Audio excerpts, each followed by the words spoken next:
totoo ang Diyos, meron nang nangyaring ganyan eh, isang binata, tinanong niya yung tatay, tatay, wala naman Diyos eh. Oh, walang Diyos? Paano mo nalaman? Kagagaling mo pa naman sa simbahan, walang Diyos na sinasabi mo. Halika dito, iyo. Lumapit yung kanyang anak. Hinawakan yung kanyang ulo. Sabay umpog sa pader. Tapos, tanong ng tatay, may Diyos o wala? Sagot ng anak, ay tatay, meron nga. Ngayon tanong niyo, paano nangyari yun? Inumpog niya lang. Inumpog niya lang. Alam niyo kung ano? Nasaktan. Nakuha niya? Ang tao, pag nasasaktan, tsaka mo lang sasabihin, meron Diyos. A good example, yung mga binago sa kulungan. Sino-sino ba yung mga binago sa kulungan? Si Roldan. Sino pa? Si Bimbong, Crisologo. Ayan, nanunog yan ng buong barangay.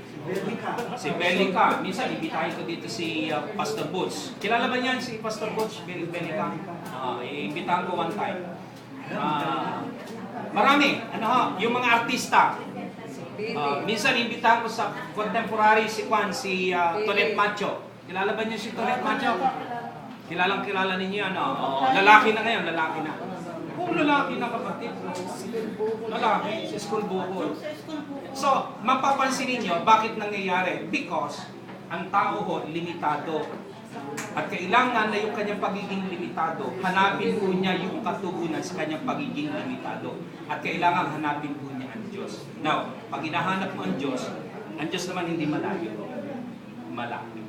So yun yung kasagutan doon na pag sumikatan natin, mahirap po, pero pag sumikatan natin na unawain, intindihin, mag-aral.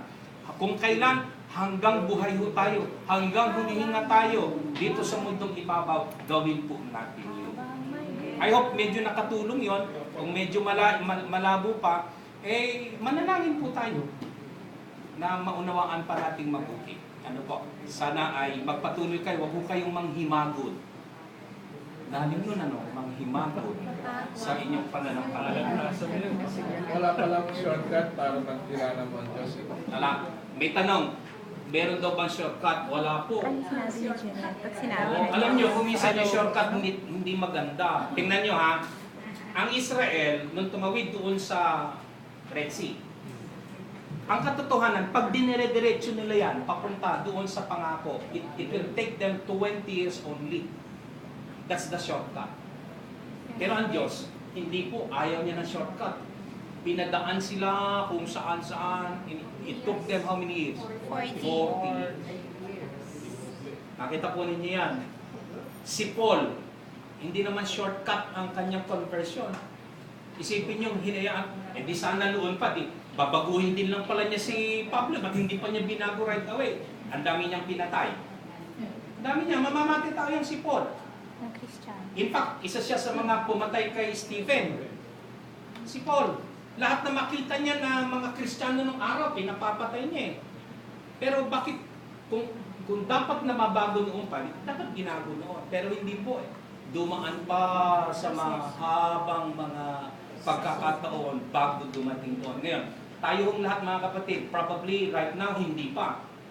Malay po ninyo bukas, yung iba po sa atin, kakalabitin na ng Panginoon. Kapatid, anak. Kasi wala kong shortcut. Medyo mahaba ng konti, medyo may pagdadaanan, pero it will last forever. Yun po yun. Salamat po. Si Vanji. Okay, yung unang, dadagdag ko lang kay Kuya B.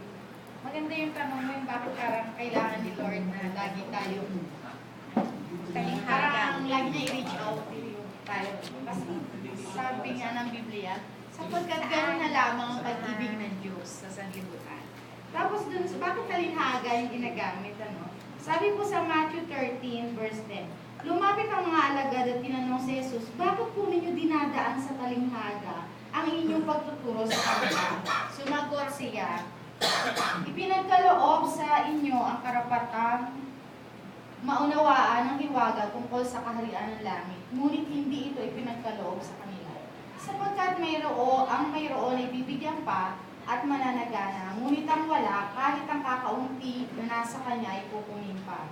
Nagsasalita ako sa kanila sa pamamagitan ng talinghaga, sapagkat tumitingin sila ngunit hindi nakakakita, at nakikinig ngunit hindi naman nakakarinig, ni nakakaunawa man. So, noong pa man po, nagtanong na sila, no, bakit nga ba hindi straight ang pagsagot ng Panginoon? So, may kanya-kanyang binigay ang Panginoon sa atin ng pangunawa, lalo na yung mga tumutuligsa sa Kanya. Of course, sinasara nila yung pag-iisip nila dun sa paniniwala sa Diyos. Kaya, eto, dinadaan niya sa talinhaga. Tama yung sinabi ni Pastor Reno, depende sa audience mo. Kasi yung pinag-uusapan natin ngayon, ng audience niya kasi, talaga nag-usap-usap pa sila, di ba? Pag sinagot natin sa Diyos, di tatanong bakit hindi tayo naniniwala. Pero kung sa tao naman, di ba baka magkagulo yung bayan, ganon. So, dinadaan po ng Diyos iyan sa mga ganyang talinhaga. Gusto kong kunin yung salita para sa atin po na managana pa tayo. Dahil kung binigay, halimbawa, isang beses lang tayo ng Sunday School, naunawaan na natin lahat-lahat, hindi tayo babalik dito, no? Ang haba pa ng buhay natin sa mundo. Alam mo na lahat, di ba? Parang walang excitement na yun, di ba?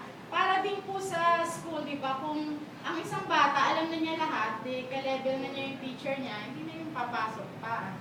So, ganun po. So, binigay ito sa atin para lalo tayong maghanap sa Panginoon. Amen. Si Kuya Jim, meron yan ng chichino. Sana, tatanong ko sana kay Pastor to. Mahina na yan. Pero nagmamadali rin si Pastor. Pero, tinanong ko na lang na marinig na rin lahat yung tatanong ko, Pastor. Ano? Kasi tungkol sa paliwanag ng Teacher Bunny at ang ibig. Yung bang, nabanggit ko kanina, no? Yung pag-aaral ng salita ng Panginoon, pwede bang sabihin na kasama na rito ang pagsusuri? Yung ba yung pag-aaral ng pagsusuri? Sa aking konsepto, pag sinabi mong pag-aaral, kung ano sinabi sa inyo, pag sinabi sa inyo 1 plus 1, hindi nyo na pwedeng questionin. Ay nagturo, ay nagturo. Pero susuriin nyo pa. Marami pang kasagutan. Natanong ko kasi yun dahil naalala ko yung sinabi ni Pastor sa sermon. In-offer din sa akin, Pastor, yung mag-enroll sa Hawaii. Hawaii Institute sa Hawaii. Pero nagdalawang isip ako dahil sinabi, eto, marami kang matututunan sa Hawaii Institute. Ngunit, doon, marami ang nagsusuri. Kaya nyo naman, ang religion, walang katapusan yan eh. Hindi matatapos. To an extent na lahat ng participant, pwede questionin. Magkakagulo. Sabi ko, mateterm ang parang dito kung ganyan lang aking institute. So, ituwid nyo ang aking perception. Sa ano. At saka, is there a great difference between yung pag-aaral lang at saka nagsusuri? Salamat po. Pilitin ko po sagutin na yun, pero papaalam po ako sa inyo dahil kasama po ako sa magtatalaga sa Malasakit Rescue Team, being the pastor assigned sa outreach po. Dito sa English service. Ang alam ko yun, nag-umpisa na. Ngayon, nandaan po ninyo, noong Sunday, Christian Education Sunday, tama ba yun? Kung nakinig kayo sa sermon ni Bishop Arechea, ano ang sabi niya tungkol sa pag-aaral ng salita, di ba? Merong nag-aaral na hindi naman naiintindihan. May nagtuturo, hindi naman tama ang pagtuturo. PSI. Tama ba yan? Kaya meron siyang PSI. ginamit niya yung 12 alagad eh. Mga moron daw yung 12 alagad eh. Dahil ang titigas ng ulo eh. Di ba? Isipin mo, kumuha siya ng magpapapako sa kanya sa krus. Kumuha siya ng magkakanulo sa kanya. Kumuha siya ng magtatatwa sa kanya. Di ba?